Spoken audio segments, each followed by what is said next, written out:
What's up, y'all? This is iRideshare 2, and my name is Vince. So in my last video, I said we was going to talk about should you rent, lease through Uber or Lyft, or drive your own car um, for Uber or Lyft. So let's start with renting first. Uh, Uber used to have a program where you can rent a car through a participating rent-a-car organization like Hertz, and once you got a certain amount of rides, they would pay for the rental and the insurance.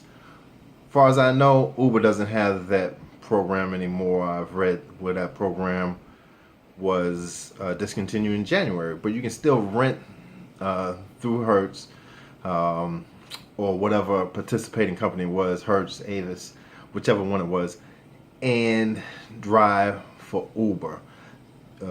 The incentive to drive a certain amount of rides and they'll pay for it again no longer exists. Now Lyft still has it.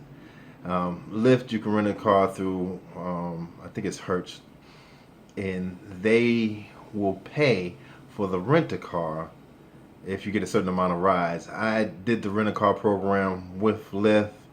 I had to pay a small deposit of $50. I'm sure that deposit has gone up. I saw where it may be $150 now or $200. I'm in the LA market, so whatever market you're in, check that out. And if you get approved for one of the cars, you just go pick it up, and as long as you do the whatever rides they state for you to drive, they will pay for the rent a car and the insurance, and you just pay for the taxes, which was a small amount. At the time, and this was starting late 2016, I was paying $180 a week for a Jeep Patriot, which was a nice car. I enjoyed it.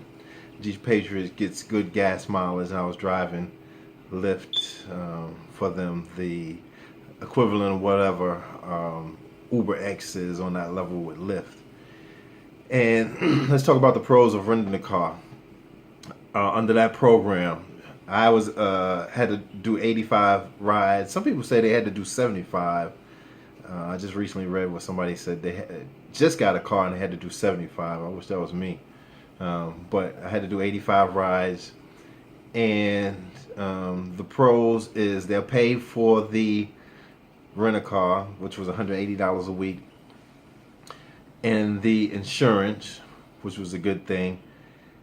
And like I said, you pay for gas and the taxes on the rent-a-car. Now the pros are that you have this rent-a-car and it's not your car, right? So if anything goes wrong with it, you can take it in. In fact, I think every month you were required to take it in for regular maintenance, which was a good thing as well. The one thing I about renting a car is people slamming the doors and things like that. You don't have to worry about it. It's not your car.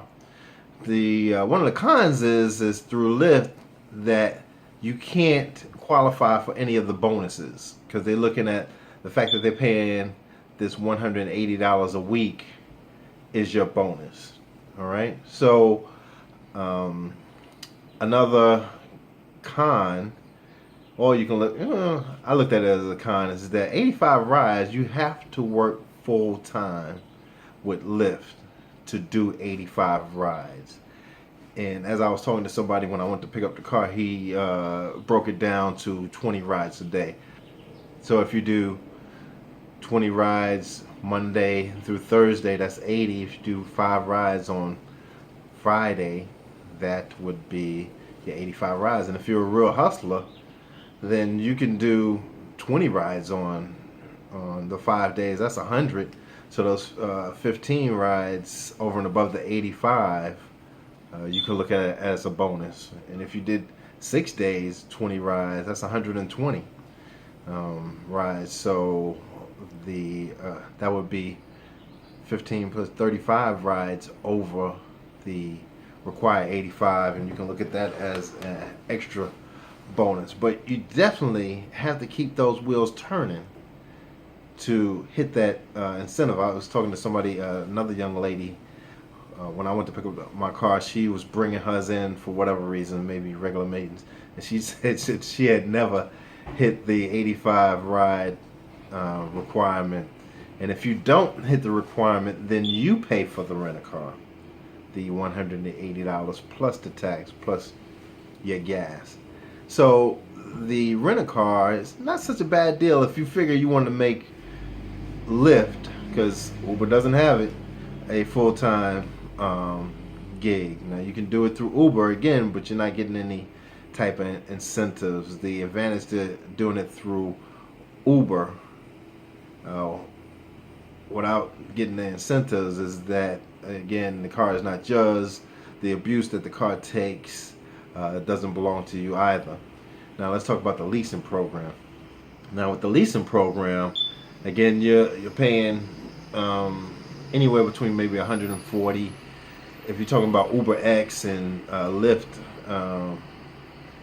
whatever Lyft is on that level with Uber X, you're paying anywhere between 180 to 140 to 180, depending on the car.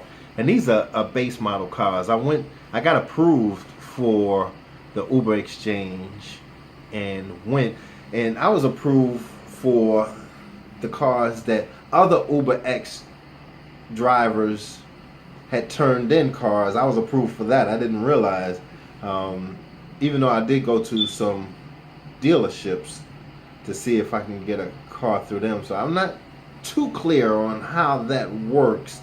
I went through the exchange itself, and they told me I can get a car that had been turned in by some other Uber X driver. But I didn't, and they told me that they didn't have any cars at the time, and I had to come back. That was kind of a turn off, and they never followed up with me about it. And I didn't follow up with them about it either.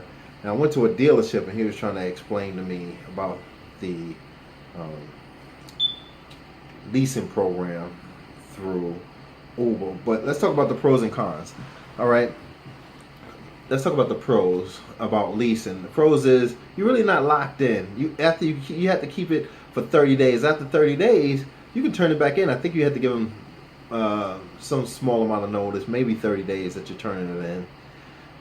And it's a lease, so you can turn it in and rid yourself of the responsibility.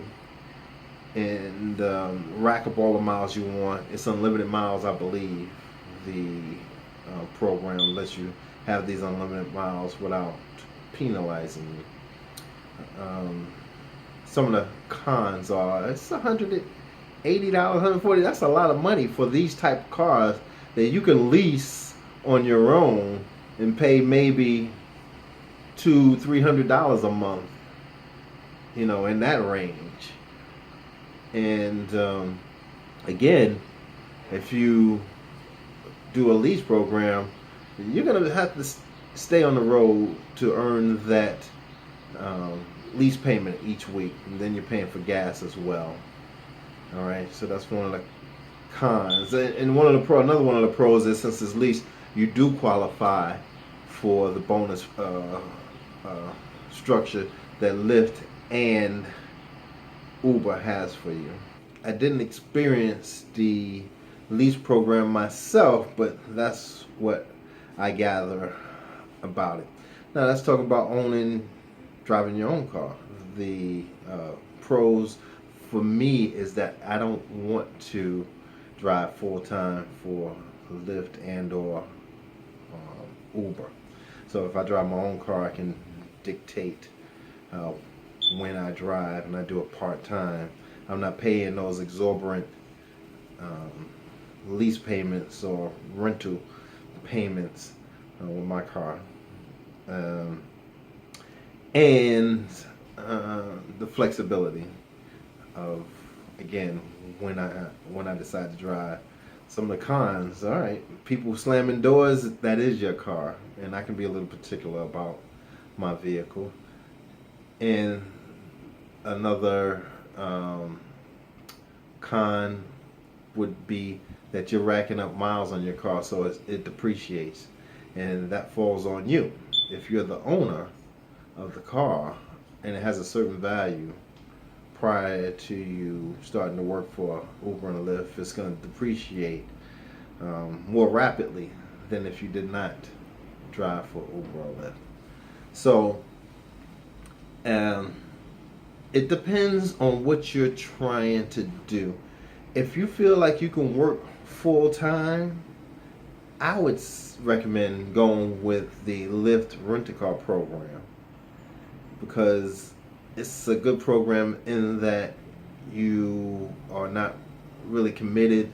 The insurance is free, but be wary that the deductibles on those cars are really high.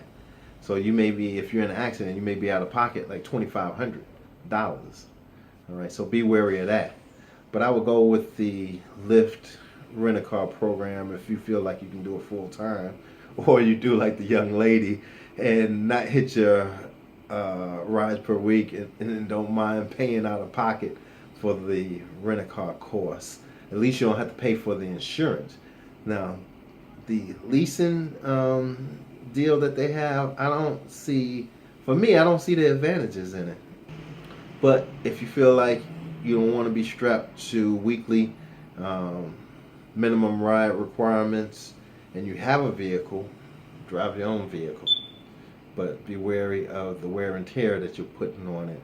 And people get in your car, they eat, leave stains.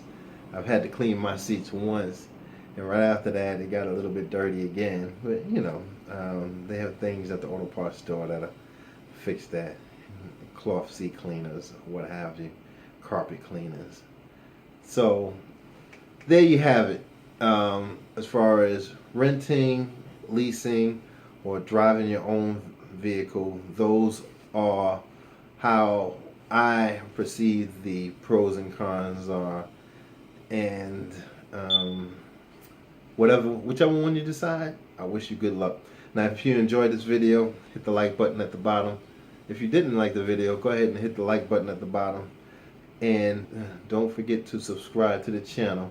And I'm going to put my referral codes for Uber and for Lyft at the bottom. If you decide to drive, use my referral code. You get bonus for that. I'll get a bonus as well, so I appreciate it. Thank you in advance. And good luck to you. All right? And stay safe out there. Peace.